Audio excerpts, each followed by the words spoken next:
Hello and welcome. My name is Jillian Olson, board member for Stocks in the Future. We are going to be talking about our Stocks in the Future investment basics. This is our fall teacher training 2020. Again, my name is Jillian Olson and I do work for T. Rowe Price. Next slide, please. We're going to begin with what is a stock? A stock is a company that raises capital through the issuance of their own company stock.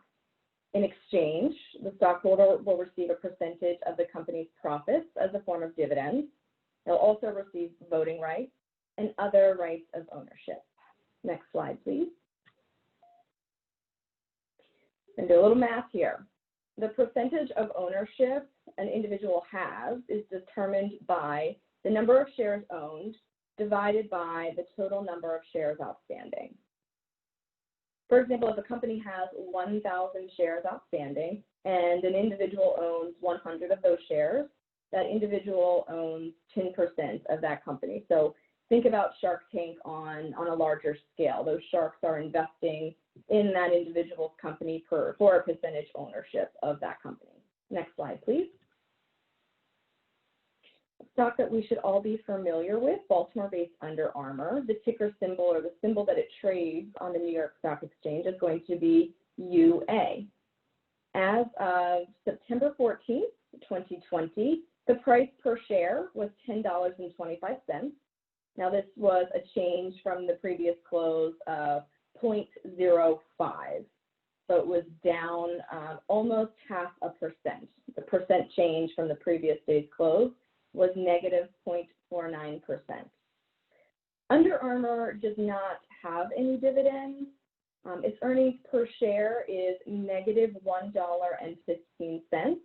Now, generally, the higher the earnings per share, potentially the more profitable the company is. Now, the shares outstanding are 231,510,000 shares. And the market capitalization is $4,970 million. The 52-week trading range, $6.37 to $19.65, which just means the low in the 52 weeks was $6.37 and the high was $19.65. Next slide, please. Also Baltimore-based company, Black & Decker, again trading under the symbol SWK. And again, as of September 14th, 2020, the price per share was $162.84. And this was up 0.49 from the previous day's close, which is 0.3%. Black & Decker does have a dividend, and it yields about 1.72%. The PE ratio is 31.08, and the earnings per share is 5.24. Shares outstanding of Black & Decker are 159,590,000, and the market capitalization of Black & Decker is $25,920 million.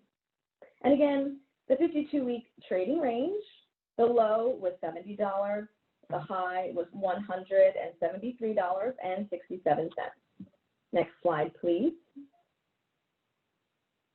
Now we'll talk about another instrument. What is a bond?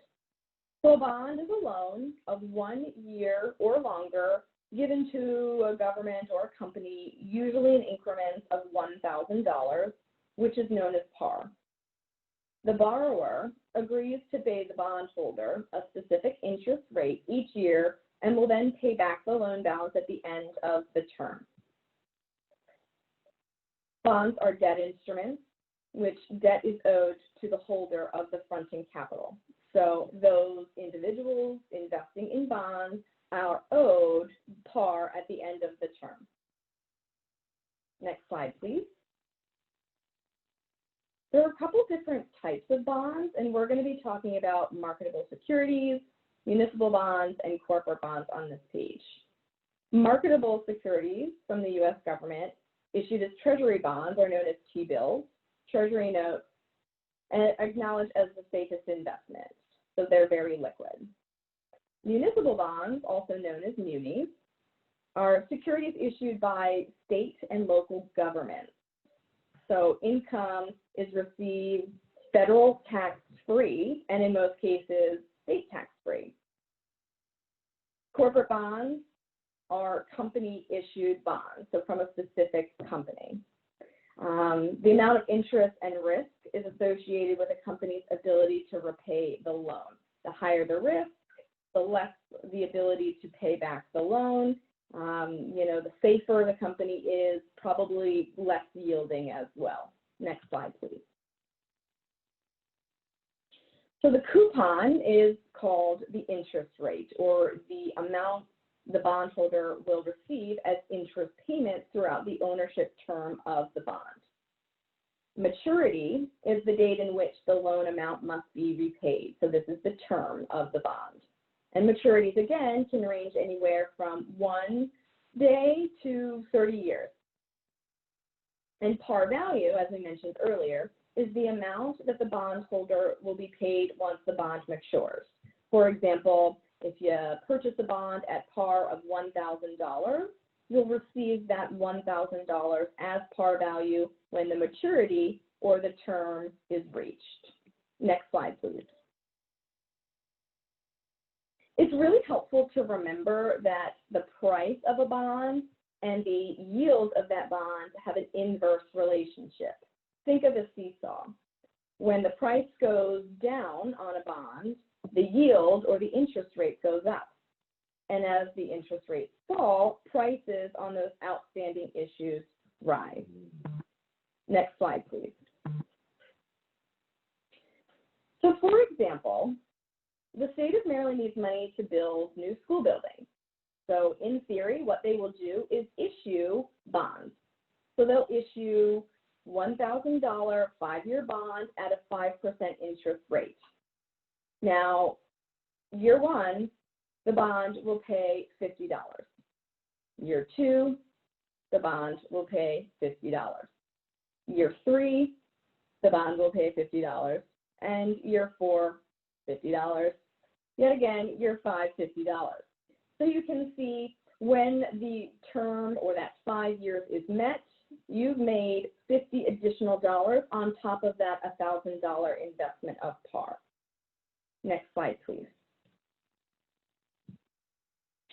To wrap things up here, key takeaways: bonds are debt instruments, and the debt is owed to the holder of the person fronting the capital. So the company owes the bond holder or the individual. And those owning the bonds are lenders to the entities issuing those bonds. Price and yield are inversely related. Think of that seesaw. And there's not necessarily one bond for every entity. There's multiple bonds with different ratings, structures, and yields. Fixed income markets are less liquid and streamlined than equity markets, making for more difficult purchasing and trading conditions, meaning they are not as liquid as individual stocks. Next slide, please. Now we'll talk about mutual funds. Now, mutual funds are an investment vehicle, essentially a pool of investment funds from different investors to invest in a stated investment goal.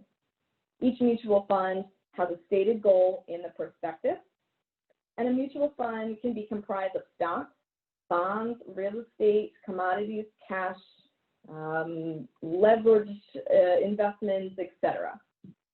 A fund manager will actively manage assets in order to achieve the fund's goals, which means buying and selling individual stocks, bonds, real estate, commodities, cash, and so on, as they see fit to meet the investment goal stated within the prospectus of the fund.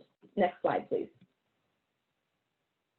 There are many advantages to mutual funds. They allow smaller investors access to professional investment managers. Generally, investment managers have minimums, and mutual funds allow you to bypass those minimums by investing in a pool of investments. They also allow investors greater access and increased diversification.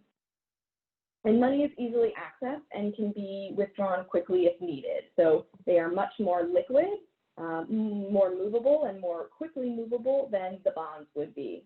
Next slide, please. Here we're going to talk about exchange-traded funds. They're very similar to mutual funds. However, ETFs track an index, commodity, sector, or an index using a basket of assets. So, for example, an exchange-traded fund will be similar to the S&P 500. For example, if you're investing in that particular basket, it will track that benchmark. They're purchase stocks, bonds, commodities, and divide the ownership of those assets into shares. Like a stock, the price changes throughout the day. They're traded, day to day, versus mutual funds trade once a day at the end of the day. ETFs have lower fees than mutual funds because they're not actively managed. Again, they track an index. Next slide, please. Here, the importance of diversification means, don't put all your eggs in one basket. We've all heard that saying before, right? And it applies to investments as well. It's important to invest in different types of asset classes: stocks, bonds, real estate, precious metals, commodities, cash, etc. And improper diversification can increase risk. Next slide, please. So a lot of interesting information on this slide. Here you'll see a chart about asset class return from 2005 to the first half of 2019. You can see that the very top row are the highest performing sectors in those years. The very bottom row are going to be the lowest performing sectors of those particular years. On the bottom left-hand side, you'll see the key. You'll see those asset classes: large cap, small cap, international stock, emerging markets, REITs, and so on. And for example, in 2009, let's take a look, emerging markets outperformed. They were up 79% in 2009. And for example, let's take a look at 2018. Emerging markets was actually the bottom performer at negative 14.3%. A lot of interesting information here, just kind of for your review. Next slide, please. Now, this will talk about the importance of diversification. Take a look at the charts here. Essentially, this is going to tell you growth opportunities by asset class. So portfolio performance for 25 years, which ended on December 31st, 2018. You can take a look and see that the 100% bond portfolio performs differently than the 100% stock portfolio. You can see the best year for returns, the worst year for returns, the number of down years, and the average loss in those years. So you'll see that a well-diversified portfolio of stocks and bonds definitely reacts differently than all stock and all bond portfolios. Power of diversification here. Next slide, please. How do I invest? So there's multiple factors to consider in making an investment initially. One of those things is your financial goals. Another is the age or time until the money is needed, how much risk you're willing to take, as well as your current financial situation. For example, once you've determined all of those factors, you develop and implement a plan, but you also stick to it. So if, I have a financial goal of maybe buying a car, in 3 years, I have established my goal, which is purchasing a car. I've established my time frame of 3 years.